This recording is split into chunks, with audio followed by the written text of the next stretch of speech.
अब की बार के चुनाव एक साथ होने हैं, लेकिन इस बार के चुनाव से जुड़े नित नए अपडेट रोजाना हम आपके सामने रखते हैं। कब तारीखों का ऐलान होगा, कब आचार संहिता लगेगी, इसे लेकर पिछले 15 दिन में कई बार जानकारियां आई और अपडेट हुई हैं। अब यह बताया जा रहा है कि जो 31 दिसंबर तक निकाय चुनाव की तारीखें घोषित होने और आचार संहिता लगने की बात थी, ये फिलहाल टल गया। इसके लिए अभी थोड़ा और इंतजार करना पड़ेगा और सरकार ने महापौर अध्यक्ष आरक्षण की जो कार्यवाही है, जो अभी निपटा लेनी थी, उसे 7 जनवरी तक के लिए टाल दिया। वैसे ये 27 तारीख आज पूर्ण होनी थी। निकाय चुनाव में देरी के ऊपर विपक्ष सवाल उठा रहा है। अब सवाल वाकई बनता है कि इन सब के पीछे कोई पॉलिटिकल वजह है या फिर प्रशासनिक कार्यवाही में लगने वाला वक्त है। एक रिपोर्ट इस पर देख लीजिए।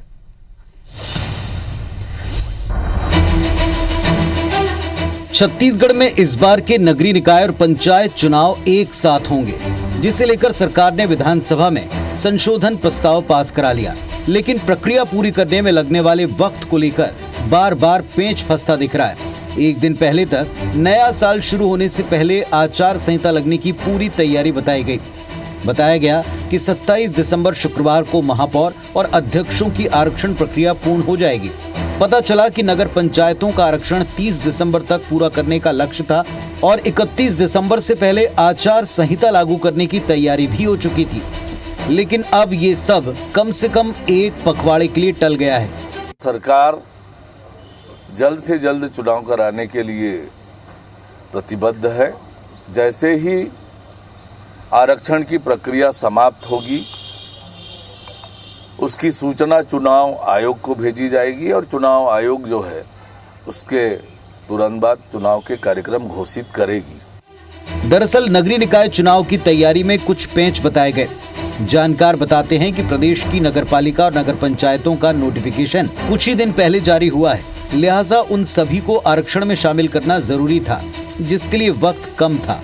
सियासी तौर पर देखें तो नगरीय निकायों में कई जगह सीएमओ जैसे शीर्ष पद खाली थे, जिसे लेकर लोग आक्रोशित थे। इसी दौरान सरकार ने 36 लोगों को प्रमोट कर सीएमओ बनाया, नगरीय निकायों में तैनात किया, बदनाम और भ्रष्ट अफसरों के थोक में ट्रांसफर कर जनता की नाराजगी को कम करने की कवायद भी की और इन सब कामों को करने में लगे वक्त की वजह से देर होना बताया गया। वैसे जानकारों का दावा है कि मिड जनवरी तक भी आचार संहिता लागू हुई, तब भी मार्च के पहले चुनाव संपन्न करा लिए जाएंगे। वहीं विपक्ष का आरोप है कि नगरीय निकाय हो या पंचायतें, हर जगह जनता बीजेपी सरकार से खफा है और इसीलिए प्रदेश सरकार चुनाव कराने से डर रही है। ये पहली बार चुनाव में ऐसा हो रहा है कि तारीख पे तारीख। हमने तो पिक्चर में भी इतना सनी देओल को नहीं देखा जितना ये तारीख पे तारीख दिए जा रहे हैं। अरे एक स्वाभाविक प्रक्रिया है। निर्वाचन आयोग को मालूम है कि मतदाता सूची का अंतिम प्रकाशन होना है, उसके बाद उसका कैलेंडर तो हर बार चुनाव हो रहा है। उस कैलेंडर को लगातार बदलना ये भारतीय जनता पार्टी की मानसिकता को परिलक्षित करती है। पक्ष की तैयारी और विपक्ष के हमले से इतर लोगों की दिलचस्पी इस बात में है कि उनकी नगर या ग्राम पंचायत सरकारें जल्द चुनी जाएं।